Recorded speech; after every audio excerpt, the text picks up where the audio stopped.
What if I told you the chocolate bar you're eating was once sacred, spicy, used in blood rituals, that it fueled ancient warriors, seduced European kings, and helped build entire empires and slave economies? And what if I said it all started with a bitter, foamy, froth-covered drink brewed by priests in jaguar pelts and feathered headdresses? Welcome to the 3,000-year journey of chocolate, from jungle gods to vending machines.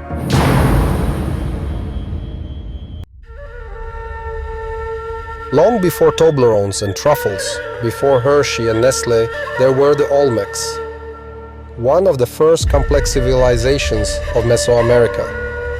Around 1500 BCE, they domesticated the cacao tree. What did they do with it? They didn't bake cookies. They made a spicy, unsweetened, bitter as your ex energy drink. No sugar, no marshmallows, no almond milk. Just crushed cacao beans, water, chili, and sometimes, yes, blood.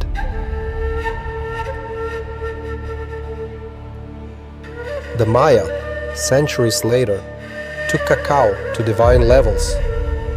They called it cacao and used it in nearly every important ritual. Weddings, funerals, offerings to the gods, even baby baptisms. Cacao wasn't a snack, it was spiritual currency, and they buried nobles with cacao for the afterlife, like a cosmic to-go cup. One last sip for the road, Your Majesty. Meanwhile, the Aztecs kicked things up a notch. They believed cacao was a gift from the feathered serpent god Quetzalcoatl. Only nobles, warriors, and priests could drink it. And it wasn't just sacred, it was money, literally.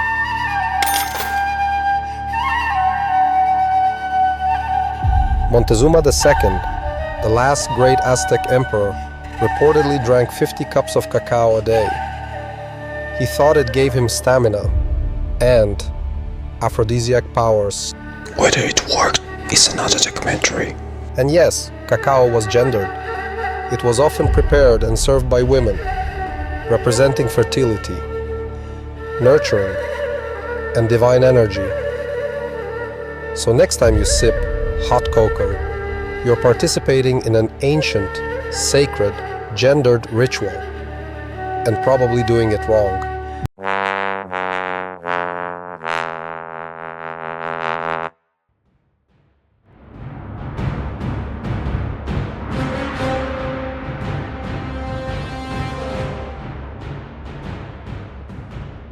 Hernán Cortés, Spanish conquistador, the empire crasher, and accidental chocolate importer. After toppling the Aztec Empire with guns, germs, and way too much arrogance, he noticed something curious. The locals were obsessed with this bitter brown brew. He tried it. Hated it. But he wasn't stupid. He saw how important cacao was.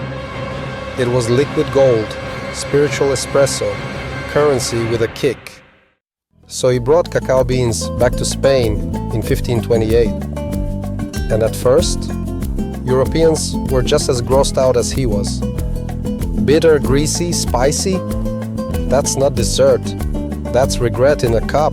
But then, they added sugar and cinnamon, and eventually, milk.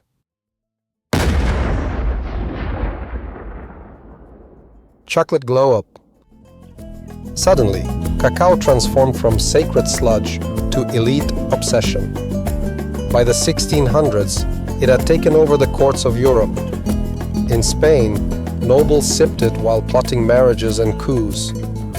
In France, it was all golden cups, powdered wigs, and sexy glances over cocoa steam. In Italy, monks debated whether chocolate counted as a sin. Spoiler, only if you liked it too much.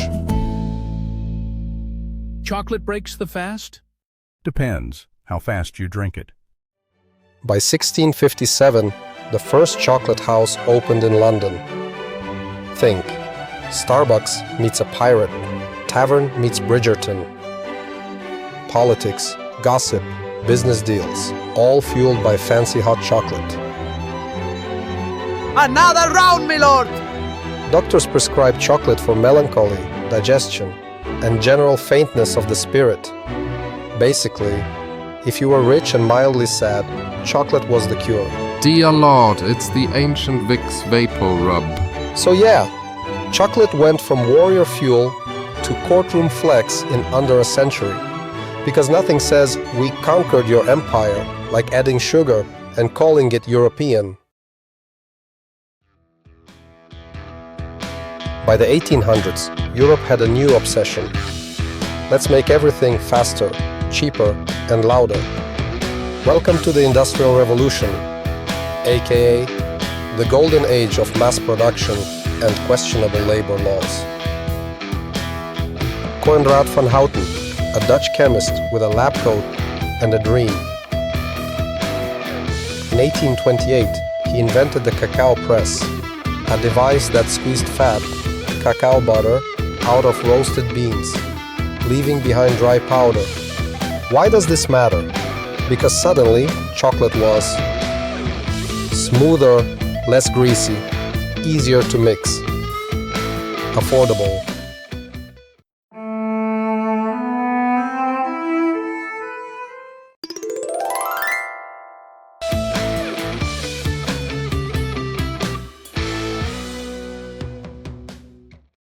Fast forward to 1847. The Fry family in England, specifically J.S. Fry and Sons, took that powder, mixed it with sugar and cocoa butter, and invented the first solid chocolate bar. And they did not stop there. In 1875, Swiss chocolatier Daniel Peter, with a little help from baby food wizard Henri Nestlé, added powdered milk to the mix. Milk chocolate is born. The world would never be the same.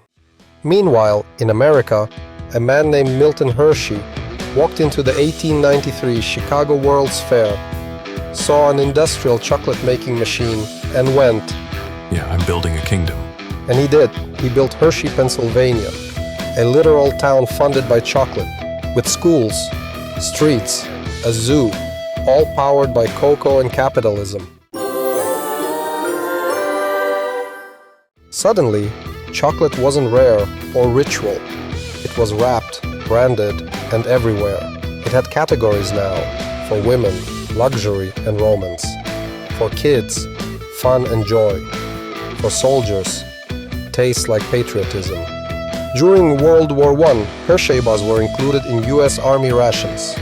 So yeah, in less than 50 years, chocolate went from golden goblets to gas station checkouts, thanks to machines, marketing, and a whole lot of milk powder. While Europe was sipping chocolate in salons and slapping it on perfume, the real work, the dirty, dangerous, deadly work, was happening far away. Starting in the 1600s, European demand for cacao exploded, and so did colonial expansion. To fuel this obsession, colonial powers established massive cacao plantations across Latin America, the Caribbean, and later West Africa. And how did they staff those plantations? With enslaved African labor. Cacao fields were brutal. High mortality, poor nutrition, no mercy. The sweetness came with a human cost. Even after abolition, exploitative labor systems continued. And today, they still do. Over 70% of the world's cacao comes from West Africa, especially Ivory Coast and Ghana. Many farms operate under child labor, unsafe conditions, wages that barely cover food.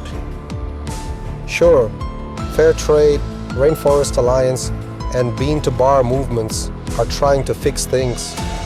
And some companies are doing it right, paying fairly, reinvesting in communities, protecting forests. But Big Chocolate, still playing catch-up, and not always in good faith. Also, chocolate isn't great for the planet either. Cacao farming contributes to deforestation, soil degradation, biodiversity loss. The same bean that once nourished gods is now part of a deeply unsustainable global machine. And yet, in the middle of all this, chocolate has become a tasting sport. Connoisseurs swirl it like wine. Ah, yes. I detect notes of cherry, leather, and post-colonial guilt. So here's the truth. You can love chocolate and still ask where it came from, who grew it, who got paid, who didn't. Because if history has taught us anything, it's that sweet things often come with bitterness baked in.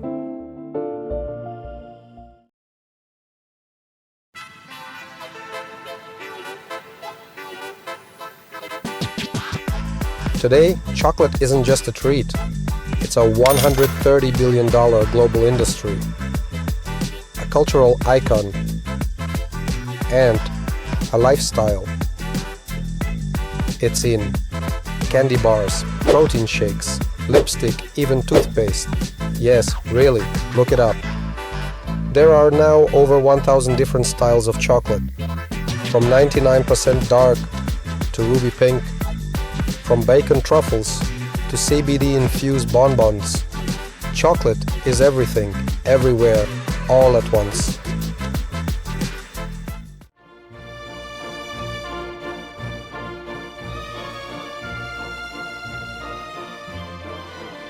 Was it fair trade? Single origin.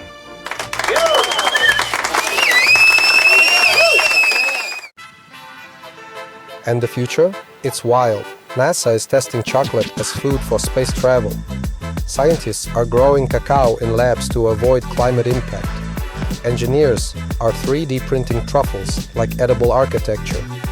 Blockchain is being used to track cacao beans from farm to factory. We've gone from cacao trees in the jungle to chocolate tracked by Wi-Fi. And while the industry wrestles with its past, the flavor frontier just keeps expanding. Ruby chocolate, naturally pink and tangy.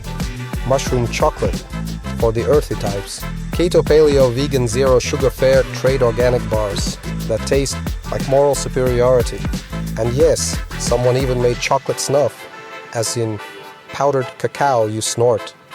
France, obviously. Chocolate is no longer just food.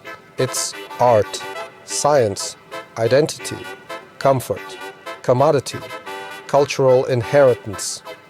It went from temple offering to war ration to Instagram background. So next time you unwrap a candy bar, remember, it's been a sacred drink, a currency, a colonial commodity, a wartime ration, and a global obsession. And now, it's stuck in a vending machine. Freaking unbelievable! Want me to expose how sugar fueled slavery and modern obesity? Smash like and subscribe, or history will repeat itself.